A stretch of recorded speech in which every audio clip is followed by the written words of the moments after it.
आप चाहते हैं कि स्टडी आईक्यू के हर एक वीडियो की नोटिफिकेशन आपको मिलती रहे तो आपको स्टडी आईक्यू चैनल को सब्सक्राइब करना है, बेल आइकन पर क्लिक करना है, जिससे आप कोई भी वीडियो मिस नहीं करेंगे। नमस्कार दोस्तों, आप सबको पता है कि हर 2 महीने के बाद आरबीआई की जो मॉनेटरी पॉलिसी कमेटी होती है उसकी बैठक होती है और यहाँ पर रेपो रेट क्या होगा हमारे देश में उसके ऊपर डिसीजन लिया जाता है। और ऑब्वियस सी बात है, मैं भी इसके ऊपर हर 2 महीने के बाद वीडियो बनाता हूं जब भी ये डिसीजन आता है। और इसी को देखते हुए 6 अगस्त को यहाँ पर फिर से ये डिसीजन आने वाला है। 2 महीने हो चुके हैं, लेकिन इस बार का जो डिसीजन है दोस्तों, आरबीआई की जो मॉनेटरी पॉलिसी कमेटी है उसके लिए बहुत ज़्यादा चैलेंजिंग होने वाला है। मैं आज आपको इस वीडियो में बताऊंगा कि आखिरकार मैं ऐसा क्यों कह रहा हूं।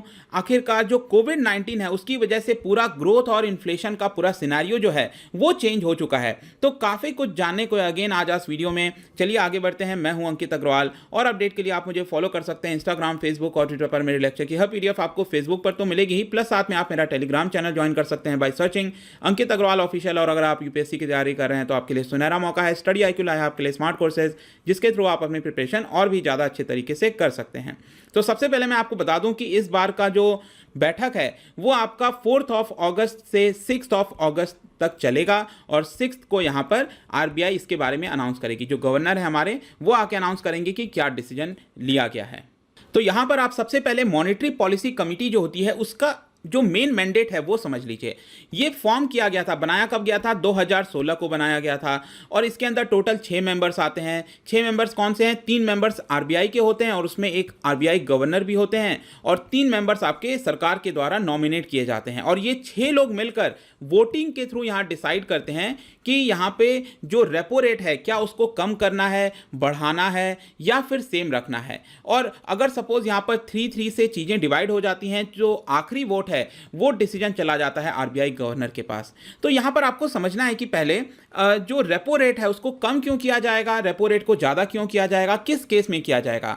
इसके लिए आप समझिए कि ये जो कमिटी है इसका सबसे इंपॉर्टेंट काम क्या है, इसको क्या काम दिया गया है। इसको मेन काम ये दिया गया है कि हमारे देश के अंदर जो रिटेल इन्फ्लेशन है, जिसको आप कंज्यूमर प्राइस इंडेक्स भी कहते हैं, वो 4% ऑन एवरेज होना चाहिए। कहने का मतलब है कि 2% से लेकर 6% हमारे देश के अंदर जो रिटेल इन्फ्लेशन है वो होना चाहिए। इससे ज़्यादा ना इससे कम होना चाहिए। अब सपोज मैं कहता हूं कि अगर रिटेल इन्फ्लेशन 6% से ज़्यादा चला जाता है, 8% चला गया, 10% चला गया, उस केस में ये जो कमिटी है वो क्या करेगी? उसको क्या करना चाहिए? उसको सिंपली जो रेपो रेट है उसको बढ़ा देना चाहिए। क्योंकि आई होप आप सबको पता होगा रेपो रेट क्या होता है। इसका सिंपल मतलब है कि जो बैंक हैं उनको कितने ब्याज दर पर आरबीआई उधार देगी। तो जितना ज्यादा ये रेपो रेट होगा उतना ज्यादा कॉस्टली हो जाएगा बैंकों के लिए आरबीआई से पैसा लेना। और जितना ज्यादा ये कॉस्टली होगा फिर बैंक भी क्या करेंगे? कस्टमर्स को ज्यादा रेट पर उधार देंगे, लोन देंगे। इसकी वजह से क्या होगा? लोग कम यहां पर बोरो करेंगे और लोगों के पास कम पैसा आएगा, लोग कम बोरो करेंगे। इसका मतलब धीरे धीरे हमारे देश के अंदर इन्फ्लेशन कम होने लगेगा। राइट, आई होप कि ये तो सारी चीजें आपको पता होगा। मैंने बहुत शॉर्ट में बता दिया, पहले हमने ऑलरेडी इसके बारे में बहुत ज़्यादा डिस्कशन किया हुआ है। तो बेसिकली क्या होता है, जब भी इन्फ्लेशन ज़्यादा जाता है तो आरबीआई क्या करती है? रेपो रेट को बढ़ा देती है। इन्फ्लेशन अगर बहुत ज़्यादा कम हो गया, 2% से भी कम हो गया, तो आरबीआई रेपो रेट को कम कर देगी ताकि लोग ज़्यादा से ज़्यादा उधार लें, कम ब्याज दर पर उधार लें। तो ये मेन डिसीजन होता है आरबीआई की मॉनेटरी पॉलिसी कमेटी का। लेकिन आपको ध्यान रखना है, सिर्फ इसी को मद्देनजर यहां पर डिसीजन नहीं लिया जाता है, और भी कई सारी चीजें होती हैं। जैसे कि हमारे देश के अंदर जो ग्रोथ रेट है, जीडीपी है, वो कहीं बहुत ज़्यादा कम तो नहीं हो गई है। क्योंकि आप देखिए, ऑल्दो डायरेक्टली आरबीआई की मॉनेटरी पॉलिसी कमेटी को बोला नहीं गया है, यहाँ पर इसका मेन काम ग्रोथ रेट को बढ़ाना नहीं है। इसका मेन काम मैंने आपको ऑलरेडी बताया क्या है, इन्फ्लेशन रेट को यहाँ पर टारगेट रखना 4% के आसपास। लेकिन जैसा कि अगर आप जो हमारे गवर्नर हैं शक्तिकांत दास, उन्होंने मार्च के महीने में देखिए उनका क्या स्टेटमेंट था, RBI will do whatever it takes to protect growth from the impact of COVID. मतलब कि कहीं ना कहीं इस मॉनेटरी पॉलिसी कमेटी को भी देखती है कि कोविड-19 या कभी भी जो ग्रोथ रेट है वो बहुत ज्यादा कम ना हो जाए, इसको बढ़ाते रहना चाहिए। तो ऐसा ना हो कि यहां पर रेपो रेट को बहुत ज्यादा आरबीआई ने बढ़ा दिया इन्फ्लेशन को कंट्रोल करने में, लेकिन इसको बढ़ाने की वजह से जो ग्रोथ रेट है वो हमारे देश में इंपैक्ट हो गया। ऐसा नहीं होना चाहिए। तो यहां पर मैं बेसिकली आपको दो तरह के सिचुएशन बताता हूं। एक तो नॉर्मल सर्कमस्टेंसेस में क्या होता है। नॉर्मल सर्कमस्टेंसेस में सपोज मैं कहता हूं कि हमारी इकोनॉमी ग्रो कर रही है, जीडीपी ग्रो कर रही है, तो क्या आरबीआई को इसके बारे में चिंता करने की जरूरत है? नहीं जरूरत है। लेकिन आपको एक चीज पता होना चाहिए, इकोनॉमी में क्या होता है कि जब भी आपकी जीडीपी ग्रोथ रेट बढ़ेगी तो आपका इन्फ्लेशन रेट भी काफी तेजी से बढ़ता है। ठीक है, तो यहां पर जो मॉनेटरी पॉलिसी कमेटी होगी, एमपीसी कमेटी, उसका काम क्या होगा कि इन्फ्लेशन को कैसे भी कंट्रोल करके रखना, क्योंकि जीडीपी तो बढ़ ही रही है, जीडीपी को चिंता करने की आवश्यकता है नहीं। लेकिन और भी कई सारे ओकेशंस होते हैं, जैसे कि आपने 2019 में देखा होगा हमारी जीडीपी ग्रोथ रेट यहां पर थोड़ी नीचे जा रही थी, करीब 4%, 5% इतने के आसपास आ चुकी थी, और जो इन्फ्लेशन रेट है वो भी लगभग कंट्रोल में था, 2% से 6% के बीच में था। तो अगेन यहां पर जब जीडीपी रेट नीचे जाता है तो इन्फ्लेशन भी धीरे धीरे नीचे जाता है। ये तो आई होप आप सबको पता होना चाहिए, बहुत ही सिंपल चीज है ये तो, क्योंकि जब भी जीडीपी बढ़ती है लोगों के पास इनकम आती है, लोग ज्यादा डिमांड करते हैं, और ज्यादा डिमांड करेंगे तो इन्फ्लेशन भी बढ़ेगा। इसी की वजह से जब भी जीडीपी ऊपर जाएगी इन्फ्लेशन भी ज्यादा ऊपर जाएगा, जीडीपी नीचे जाएगी तो इन्फ्लेशन भी नीचे आएगा। तो ये तो हमने नॉर्मल सर्कमस्टेंसेस की बात कर ली। यहां पर आरबीआई की जो मॉनेटरी पॉलिसी कमेटी है उसको रेपो रेट में ऊपर नीचे करते रहना चाहिए ताकि इन्फ्लेशन रेट 2% से लेकर 6% के बीच में रहे। लेकिन अब हम आते हैं कि आज का जो सिचुएशन है वो बहुत ज्यादा चैलेंजिंग है, बहुत ज्यादा प्रॉब्लम है। क्यों? क्योंकि यहां पर क्या हुआ है कि जो इन्फ्लेशन रेट है वो ऑलरेडी हाई चल रहा है, जो सीपीआई है वो काफी ज्यादा हाई चल रहा है, लेकिन दूसरी तरफ जो ग्रोथ है, ग्रोथ यहां पर नीचे जा रहा है। आप सबको पता है कि ग्रोथ जो है इस बार नेगेटिव में होने वाली है। मुझे सरप्राइज नहीं होगा दोस्तों कि इस बार का जो Q1 का रिजल्ट आएगा अगस्त में, ये हमारी जीडीपी ग्रोथ रेट -10% से भी नीचे ना चली जाए। आप लोग शॉक मत होइएगा मैं ये जो -10% कह रहा हूं, क्योंकि जिस तरह का सिचुएशन रहा है, मैं कौन से पीरियड की बात कर रहा हूं आप ध्यान रखिएगा, मैं बात कर रहा हूं अप्रैल, मई और जून।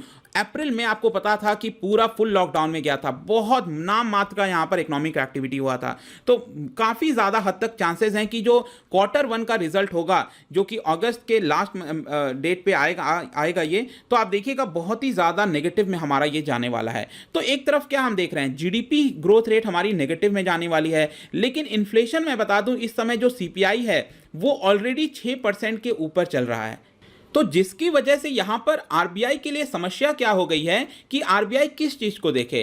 क्या आरबीआई यहां पर जो इन्फ्लेशन रेट ऊपर चल रहा है इसको कंट्रोल करने में देखे, या फिर आरबीआई जो ग्रोथ रेट नीचे जा रही है इसको ग्रोथ रेट को बढ़ाने को देखे। क्योंकि आप समझिए, अगर ग्रोथ रेट को हमें बढ़ाना है तो आरबीआई को क्या करना होगा, रेपो रेट को नीचे लाना होगा, ताकि जो लोन है वो सस्ता हो सके लोगों के लिए, लोग ज्यादा बोरो करें और ज्यादा स्पेंड करें, तभी हमारे देश में जीडीपी बढ़ेगी। लेकिन दूसरी तरफ समस्या क्या है कि अगर रेपो रेट को नीचे किया जाएगा तो इन्फ्लेशन बढ़ने का खतरा है, जो कि ऑलरेडी एक सर्टेन मार्क से ये ऊपर चल रहा है 6%, जो कि मेन मैंडेट है इसका। आई होप कि अब आप समझ पा रहे हो कि ये जो आरबीआई की मॉनेटरी पॉलिसी है उसमें रेपो रेट कितना होने वाला है, ये बहुत ज्यादा एक चैलेंज होगा आरबीआई के लिए। और इसी की वजह से आप देखेंगे बहुत सारे जो एक्सपर्ट्स हैं उनका अलग अलग मानना है। एसबीआई के जो एक्सपर्ट्स हैं, स्टेट बैंक ऑफ इंडिया, उनका कहना है कि हो सकता है इस बार जो आरबीआई है वो रेपो रेट को कम नहीं करेगी, सेम रखेगी जो इस समय चल रहा है। और वैसे ही और भी कई सारे बैंक हैं जैसे कि कोटक बैंक हो गया, उनका कहना है कि नहीं इस बार भी आरबीआई रेपो रेट को कम करेगी।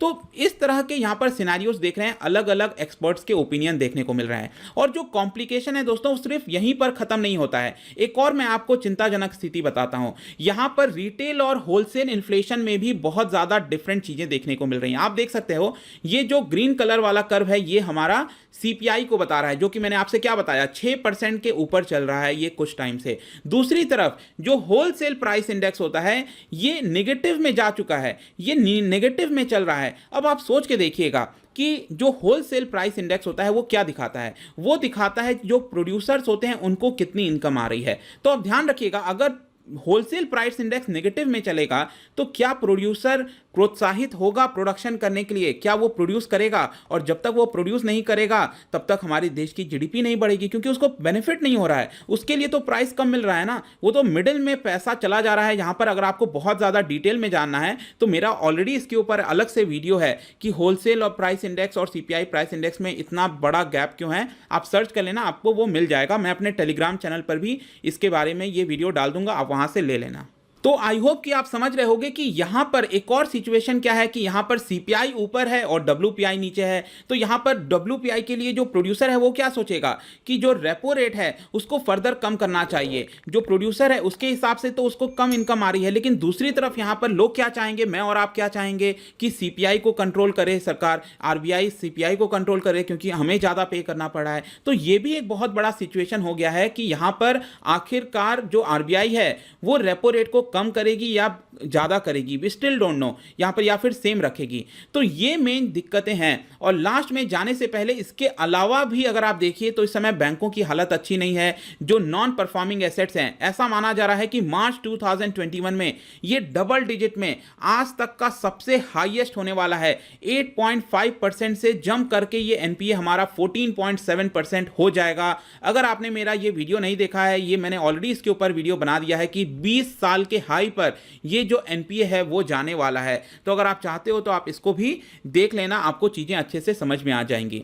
तो आई होप दोस्तों यहां पर अब जो 6 अगस्त है, मैं उस दिन ये वीडियो लेकर आऊंगा कि मॉनेटरी पॉलिसी कमेटी ने आखिरकार क्या डिसीजन लिया, रेपो रेट को कम किया, ज्यादा किया, वो चीजें आपको समझने में अब आसानी होगी जब आपने ये वीडियो देख लिया। क्योंकि मैंने आपको चैलेंजेस बता दिए हैं आरबीआई के लिए। यहां पर आप याद कीजिएगा, एक चैलेंज क्या है कि ग्रोथ को देखें, यहां पर ग्रोथ ऑलरेडी कम है, या फिर इन्फ्लेशन हाई है या उसको देखें, या फिर डब्ल्यूपीआई और सीपीआई में जो डिफरेंस है क्या उसको देखें। तो बहुत सारी दिक्कतें हैं इस समय आरबीआई के पास। लेट्स सी कि 6 अगस्त को यहां पर क्या होने वाला है। तो फाइनली दोस्तों, अगर आप मुझसे इकोनॉमी पढ़ना चाहते हैं, यहां पर जो स्टैटिक पार्ट है वो मैंने 1000 एमसीक्यू के थ्रू कवर किया है, only on study IQ app, वहां से जाकर आप परचेज कर सकते हो। किसी भी इंक्वायरी के लिए आप मुझसे डायरेक्टली इंस्टाग्राम पर जुड़िए, यहां पर भी मैं डेली एक एमसीक्यू डालता हूं, आप स्टोरीज में जाकर प्ले कर सकते हैं। मिलता हूं आपसे next time, till then thank you very much, see you soon.